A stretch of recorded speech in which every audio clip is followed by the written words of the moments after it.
Welcome to the GameCast NewsCast. If you're watching this on our edited section, then if you look in the description, you'll find a link to listen to our rather rough and ready, unedited GameCast NewsCast. If that sort of thing interests you, go listen to that. If not, just stay right here for our nice, smoothly edited show. I am Snowy, otherwise known as Count Fracula. And we don't have a guest today, but with me, as always, are my faithful co-hosts. We have Maximol from the review team and news team. Say hello. Apparently I'm faithful. How's it going, everyone? And trapped in my basement forever on the news team with a clicky keyboard at the most inconvenient time, we have Vox. Someone please help me. This is not a drill. Someone save me. Hey, it's fine. I'm not the one who has to edit out the clicks in post, so that's fine. Bingo, bango, bingity, bangity, bosh. Games Done Quick, the charitable organisation, have done a special emergency fundraising event for the victims of Hurricane Harvey, which was a horrible thing that ripped through the south of America, or the United States, if you want to be specific, last week. Was it late last week? Around that time, yes. Something like that, yes. So, yes. Yeah, it sure sucks. It It sucks a lot. It does. So, obviously, we say hearts out to everybody there. And Games Done Quick did their little event, and they raised $225,000 just for that event. So, well done to Games Done Quick. I think we just sort of wanted to mention that and wanted to say that's a really great thing. And that's probably to karmatically balance the amount of salt that me in particular is going to be spewing later. Because there's going to be a lot of that. Especially with a bit of breaking news that we've got. Oh, lordy lord, you're going to enjoy this. Oh, if you enjoy my salt, prepare yourself. Salt doesn't really quite cover what you have at this point, Count. No. It's more like we could use you as a resource. Yeah, you really could. Let's move on to Randy Pitchford's lying mouth. Speaking of salt. Look. If you're going to come to me and tell me that Randy Pitchford is anything less than untrustworthy, I'm going to question your grasp on reality. Cough, aliens, colonial marines. Cough, cough. Oh. Yeah, exactly. That piece of fucking shit. Because, we love Alien and we're trying to make the best game possible, he said, knowing full well that they had farmed it out to a developer that hadn't done anything remotely good in that regard and couldn't do it. So, well done, guys. It's interesting because we've known that Borderlands 3 has been coming for like quite a bit now, but they've been taking a long time on it. So that makes me wonder if there's actually going to be new features or if it's just going to be kind of like how Borderlands 2 is just more of a polished Borderlands 1. I wonder if Borderlands 3 is actually going to be kind of like an innovation on the series. He doesn't really say anything regarding that in the article. He just kind of talks about the fact that they're most of the studios on there, I think 90% of the studio is working on it, and that's basically all we know. Just a comment from Mark again. The modder did more work on Aliens Colonial Marines than Gearbox. Very true. There was a modder who basically fixed the fucking game. Made it halfway playable. Still a pile of shit, but oh well. Yes, Borderlands 3 is a thing that is apparently being worked at. In the words of CG Mag, Randy Pitchford strongly hints at Borderlands 3 development. So, nothing is confirmed. However, Pitchford stated that they have dedicated 90% of the studio's staff towards an unannounced game. Towards an unannounced game. An unannounced game. Not necessarily. That is apparently a project that is most likely what fans want out of the games company. out of the games company. Wow, that's whoever wrote this does not know how to word, because what is meant to be said is there's working on something that will most likely be what fans want from the company, which is because Borderlands is Gearbox's most famous IP, or well, its most famous half-decent IP, then this is probably what... Yeah, but come on, Aliens Colonial Marines is infamous. Everyone remotely interested in games knows it, and they knows... Personally, I'd like to say that I thought Alien Colonial Marines was a masterpiece, and they should just keep it as is. So I'm going to kick Vox from the chat right now and just... No! Battleborn 2 Revengeance. Oh, feel the burn. Damn it, Mark. Jeez. He's like a hidden guest. But basically, he did say that they are going to be working on a Borderlands title after Battleborn back at PAX 2015. So it's pretty much guaranteed that this is Borderlands. Like, I know it hasn't been officially announced, but like it's going to be Borderlands.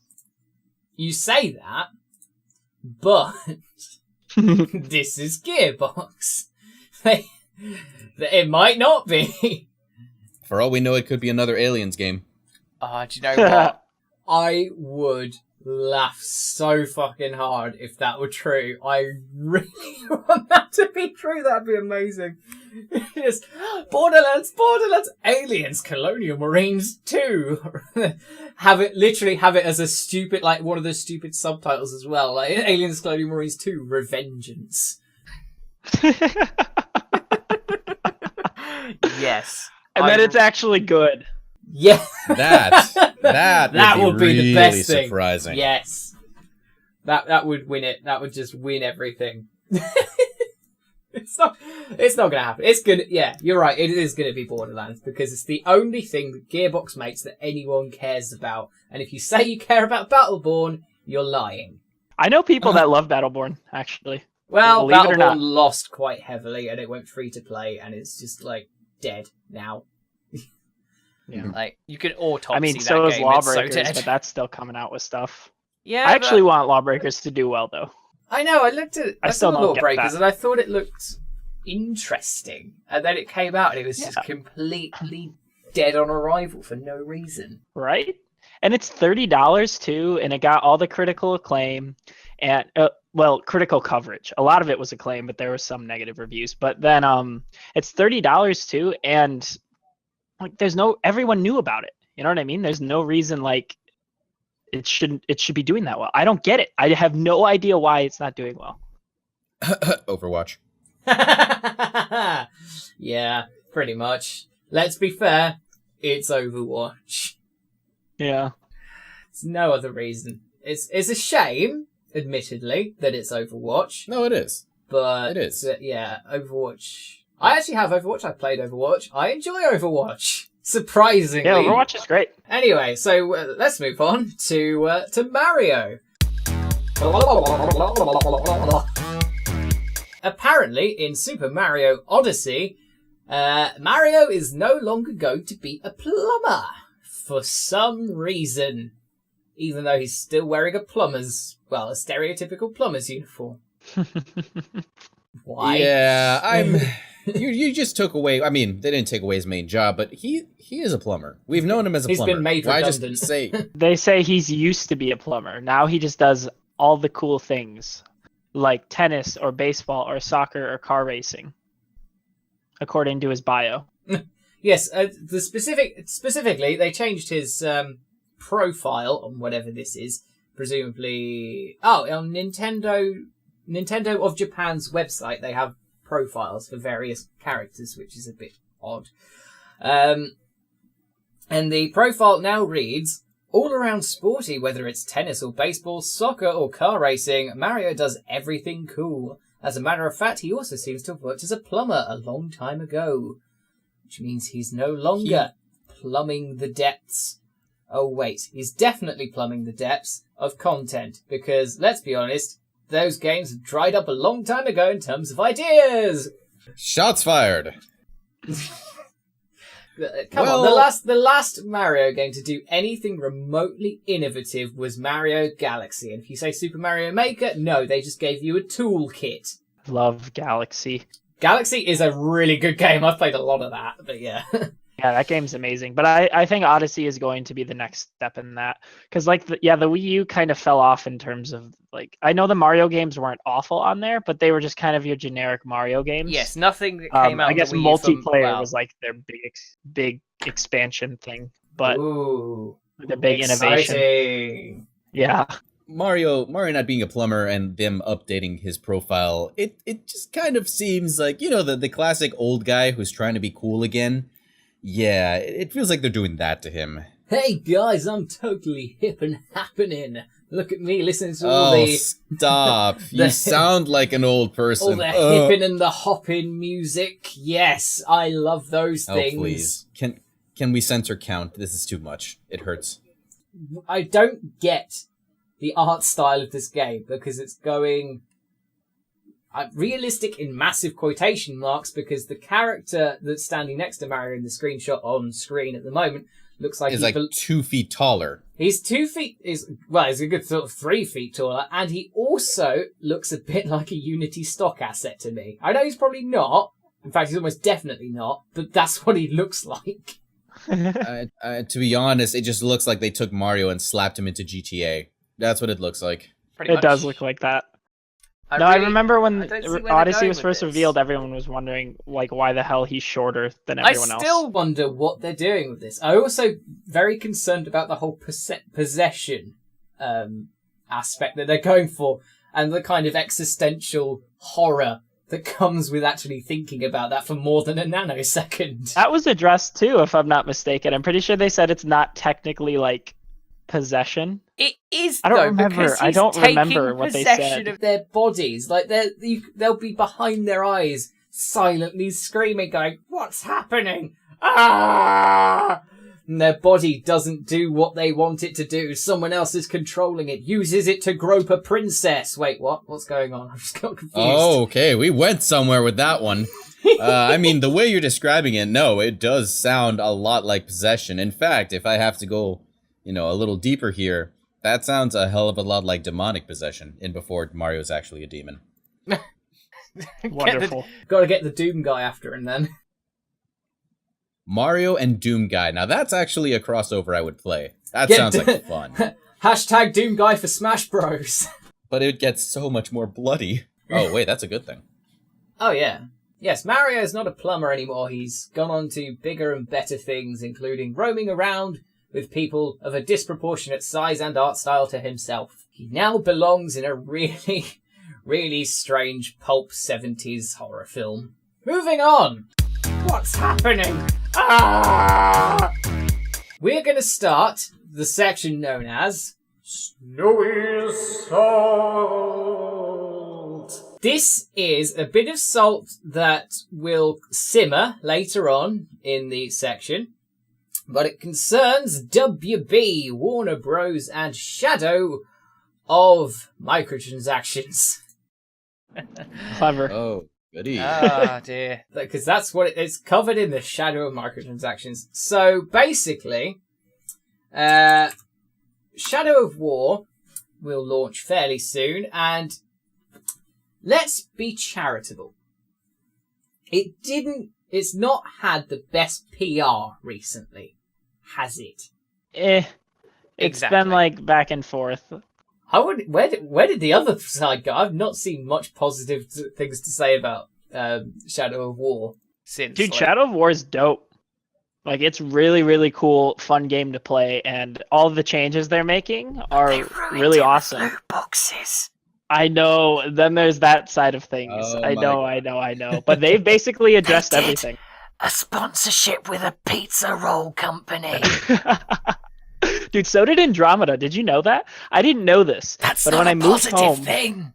No, it's not. And I went into my it's still in my freezer right now. There's a Mass Effect Andromeda pizza roll thing. There's a code for a multiplayer loot box on the pizza rolls. And this is back when the game didn't have a rating because it's rating pending on it. Could I say, when you said that, I thought you meant Mass Effect Andromeda was in your freezer. Why would that be in your freezer? Yeah. That's why I got so confused. I was just like, what? What happened was last year, one of the developers of Shadow of War, whose name is Michael Forgy, died of fucking cancer. I'll take a note from Jim Sterling's book there, because, yeah, cancer's a piece of shit. And to honour this apparently lovely developer guy's death, the developers of Shadow of War have added in a lovely sort of Easter egg where they've made him a character, and the character works in a really strange way. Because this guy was known in the company as a guy who helped out and be there for anyone who was like in trouble right up against a deadline. Really nice guy. This guy, whenever you're about to die or like you're in a bit of in a struggle, occasionally this guy will come along and he will basically mow through a few orcs for you, like mow through some things, and then be like, okay, I will wander off to do my own thing. So he's like a wanderer that just helps out occasionally. So you'd think that you just leave it there. It's just in the game as a nice little thing. They'll just be there. But nope, because Warner Brothers got their dirty little grubby mitts on it. And because it's Warner Brothers, they decided that they would release this character as DLC. DLC that you pay $5 or £4 for. And so here's where this gets interesting. They said in the original release trailer for this, I will point out as well, this is pre-purchase DLC. You can pre-purchase this DLC before the game comes out as well, which makes it extra shitty. But in the thing they said that money raised from this will go to a cancer charity. And then that got changed to the family of Forgy. However, this doesn't include all the money from the sale. That takes away the money that Steam makes from the sale, or whatever sort of distribution company it's going through. It takes away their cut, and everything else goes to the charity and then the family. It's just changed it around. And this was only in the US, but it wasn't in all of the US. It excluded 6 states. Alabama, that's a state, isn't it? Yes. Yeah, Hawaii, Illinois. Yes, Illinois. Hey, that's my state. Massachusetts, Missouri, and I don't know the last one. Come on, you've got this one. Damn it, South Carolina. South Carolina, that was it. I wasn't going to get that one. You got it, though. I got most of them. That's surprisingly right. So it doesn't include those states because of legal reasons. So I don't know what those legal reasons are. I suspect they're non-existent. But money from those states and money from international sales will go directly to Warner Bros. And not to the family or a charity or whatever they're doing. And of course, your purchase is not tax deductible. No, exactly. And this promoted quite a bit of public backlash. Surprisingly. With even Jim Sterling doing a Jimquisition on the topic. And he kind of ripped it to shreds because, let's be honest, this is a shit move. And I'll go on to what they've done today in a minute, but this specifically is an absolute piece of shit, and it's only designed to make Warner Brothers money.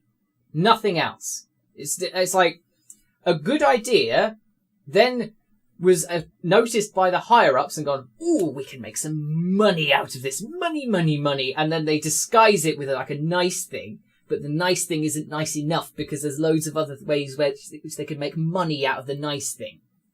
So there's no hope left for this world. Yeah, exactly. Load of bullshit. And A lot of people, myself included, say you can go to youcaring.com and donate directly to the Forgy family if you so wish. However, it gets a bit better today that because of, well, presumably because of all this negative backlash, Warner Brothers has issued a statement regarding it, saying this. Neither Warner Brothers Interactive Entertainment nor Monolith Productions will profit from any sales of the Fort Hog Orc Slayer DLC, regardless of territory in which that DLC was sold.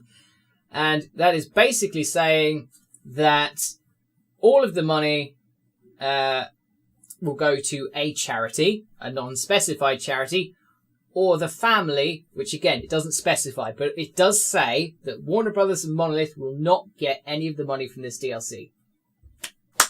Well done. You should have done that in the fucking first place. In fact, even better, what you should have done, release the DLC and, like, not even released it as DLC, just put it in the game as a nice tribute and maybe give the family a pension instead of making us do it. Why should we have to do it?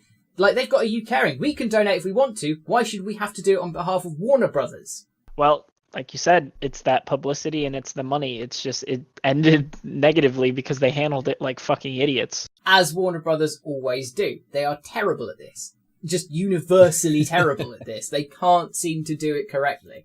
And yes, hey, look at this nice thing we're doing. Give us some good exactly. praise. That's Yay. what. And then it's like, oh no, we fucked it up. It's like, we've made a really nice meat pie. Oh, we shat in it, but we made a nice meat pie. Honest.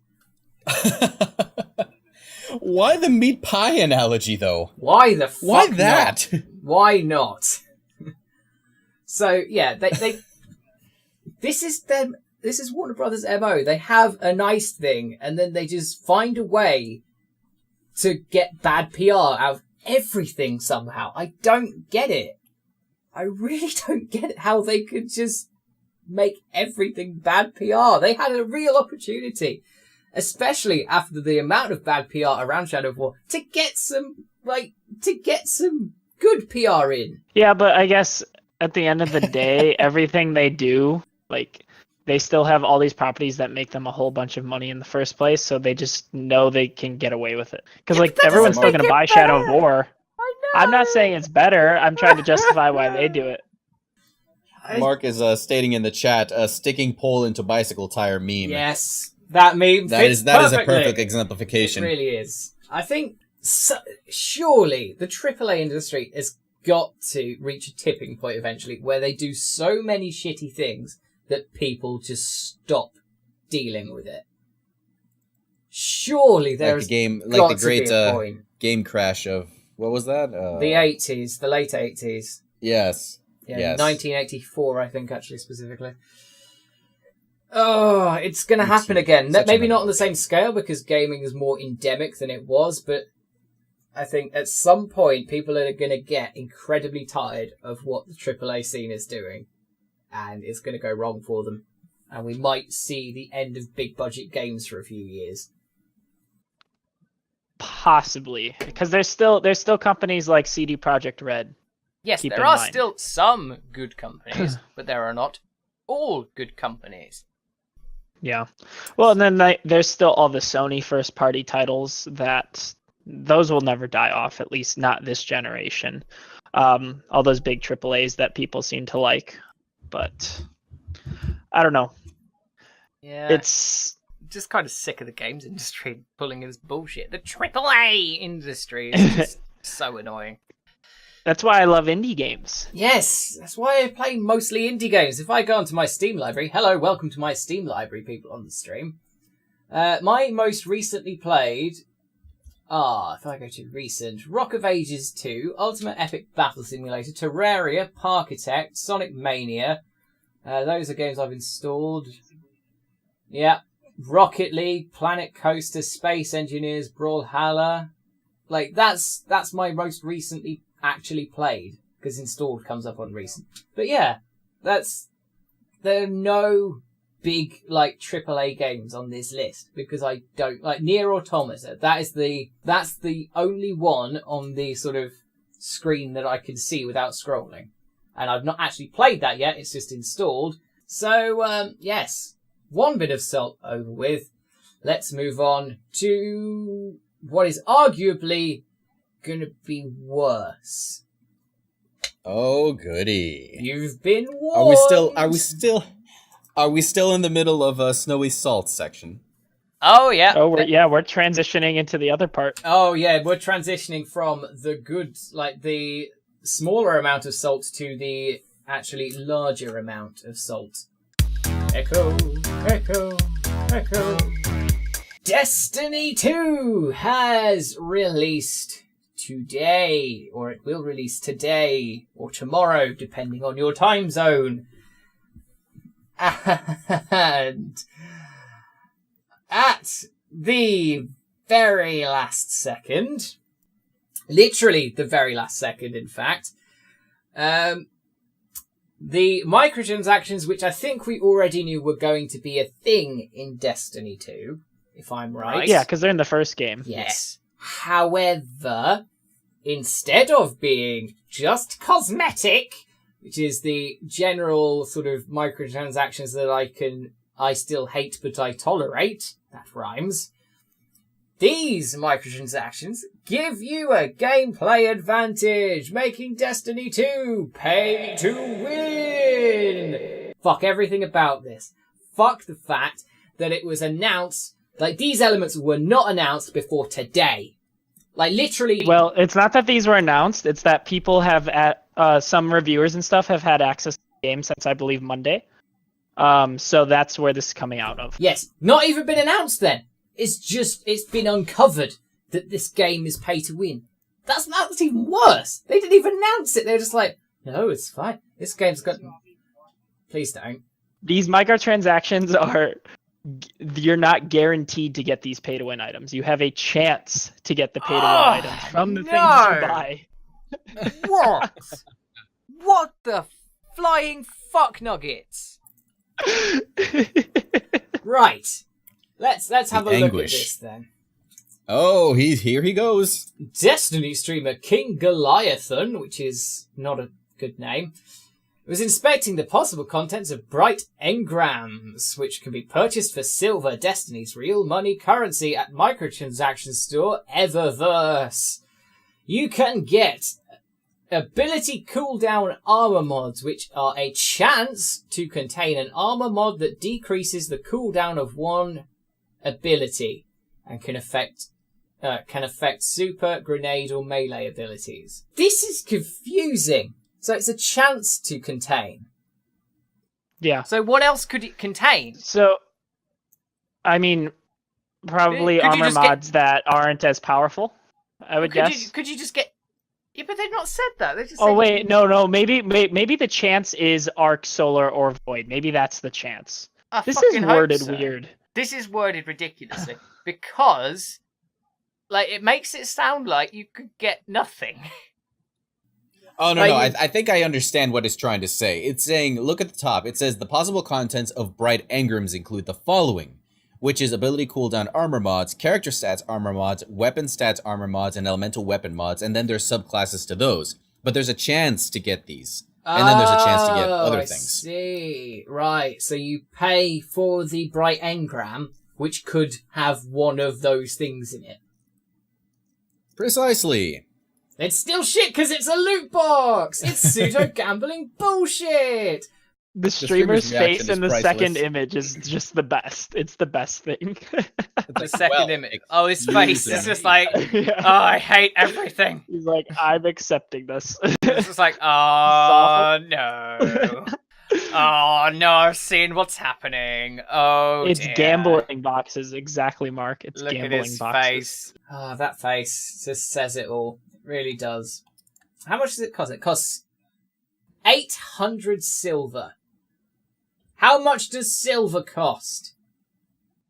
I'm gonna guess that 800 silver is probably like. I'm gonna guess 1,000 silver is $10. Oh, jeez. Destiny Silver Dust. Is it silver dust or is it just dust? I don't fucking know. I don't know. Just I dropped over. off Destiny 1 before the microtransactions came in. And even when I tried it again, I didn't pay attention to them at all. That is not something I'm going to get involved with at all. You can Well, I may have buy- to for the review, you but can buy yeah. the microtransactions from game in this country. Really? Yeah. Oh yeah, you could probably buy like a card. You could probably do that at GameStop. That's awful. You can do it with GTA Yeah. 5 as well.